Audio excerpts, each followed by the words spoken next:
អរុនសួស្តីអ្នកទាំងអស់គ្នាខ្ញុំបាទវិជ្ជបណ្ឌិតធីវុនប៉ាវជាគ្រូពេទ្យឯកទេសជំងឺមហារីកកុមារនៅមន្ទីរពេទ្យកុមារអង្គរជារៀងរាល់ថ្ងៃពួកយើងបានផ្ដល់ការព្យាបាលយ៉ាងយកចិត្តទុកដាក់ចំពោះកុមារដែលកំពុងប្រយុទ្ធប្រឆាំងនឹងជំងឺមហារីកហើយថ្ងៃនេះខ្ញុំនឹងនាំអ្នកទាំងអស់គ្នាទៅមើលសកម្មភាពធ្វើការប្រចាំថ្ងៃរបស់ខ្ញុំជារៀងរាល់ថ្ងៃអ្វីដែលខ្ញុំធ្វើដំបូងនោះគឺខ្ញុំចាប់ដើមពិនិត្យមើលឯកសារការងាររបស់អ្នកជំងឺដោយពិនិត្យមើលស្ថានភាពយើងក៏ជួបគ្នាផ្ទាល់ជាមួយនឹងក្រុមគ្រូពេទ្យវេនមុនដែរដើម្បីផ្លាស់ប្ដូរព័ត៌មានរបស់អ្នកជំងឺជាពិសេសទៅលើអ្នកជំងឺធ្ងន់ធ្ងរដែលត្រូវការយកចិត្តទុកដាក់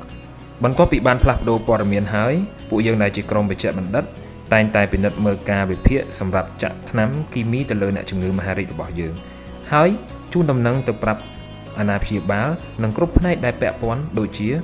គលានុបដ្ឋាយិកានិងក្រុមឱសថការីជាដើមចំពោះកុមារម្នាក់គឺមានកម្រិតថ្នាំនិងផែនការចាក់ថ្នាំគីមីគឺខុសៗគ្នាដូច្នេះសូម្បីតែការកណនាដូសថ្នាំខុសបន្តិចបន្តួចក៏អាចប៉ះពាល់ដល់កុមារដែរ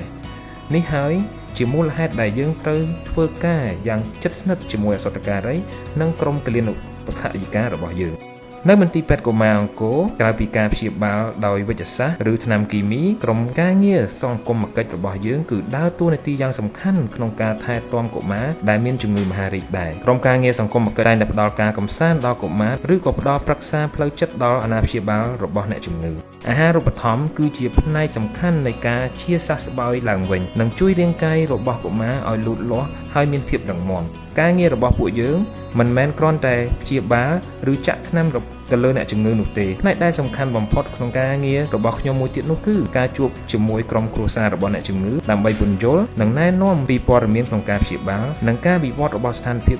អ្នកជំងឺនិងលើកទឹកចិត្តក៏ដូចជាការកសាងទំនុកចិត្តរបស់អាណាព្យាបាលឲ្យជឿជាក់ទៅលើការព្យាបាលផងដែរក្រុមគ្រូពេទ្យប្រឆាំងជំងឺមហារីករបស់យើងតែងតែមានពេលជួបជុំគ្នារៀងរាល់ថ្ងៃប្រហោះដើម្បីពិភាក្សាទៅលើបញ្ហាផ្សេងៗដែលកើតមាននិងរកដំណោះស្រាយដែលល្អបំផុតរបស់ពួកយើង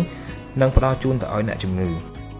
បន្ទាប់ពីចំណាយពេលជាមួយអ្នកជំងឺនិងក្រុមគ្រួសាររបស់អ្នកជំងឺហើយការងារបន្ទាប់នោះគឺជាការងារសរសេររបាយការណ៍របស់អ្នកជំងឺតាក់ទងនឹងស្ថានភាពរបស់អ្នកជំងឺការវិវត្តផ្សេងៗរបស់ពួកគេដើម្បីឲ្យក្រុមគ្រូពេទ្យវេនក្រោយងាយស្រួលក្នុងការធ្វើការងារបន្តចុងក្រោយបន្ទាប់ពីបញ្ចប់កិច្ចការងារទាំងអស់និងប្រកាសថាក្មេងៗទាំងអស់បានទទួលការពិនិត្យតាមដានយ៉ាងត្រឹមត្រូវខ្ញុំនឹងរៀបចំខ្លួនបដូរវេននិងត្រៀមត្រឡប់ទៅផ្ទះដើម្បីបញ្ចប់ការងារសម្រាប់មួយថ្ងៃនេះដោយដែលយើងបានដឹងហើយថាការព្យាបាលជំងឺមហារីកកុមារម្នាក់គឺត្រូវការព្យាបាលនិងការថែទាំយ៉ាងយកចិត្តទុកដាក់ពីសំណាក់ក្រុមគ្រូពេទ្យក៏ដូចជាក្រុមគ្រួសាររបស់អ្នកជំងឺផ្ទាល់យ៉ាងណាមិញការចូលរួមពីសំណាក់ក្រុមគ្រូពេទ្យប្រឆាំងជំងឺមហារីកកុមារតែមួយផ្នែកគឺមិនទាន់គ្រប់គ្រាន់នោះទេគឺត្រូវការចូលរួមពីសំណាក់សប្បុរសជនទាំងក្នុងស្រុកនិងក្រៅស្រុកដែលអាចចូលរួមជាសម្ភារៈថវិកាក៏ដូចជាការបរិច្ចាគឈាមផ្ទាល់នៅមន្ទីរពេទ្យកុមារអង្គរដើម្បីឲ្យការព្យាបាលប្រកបទៅដោយភាពរលូននិងមានប្រសិទ្ធភាពខ្ពស់សូមចូលរួមបរិច្ចាគ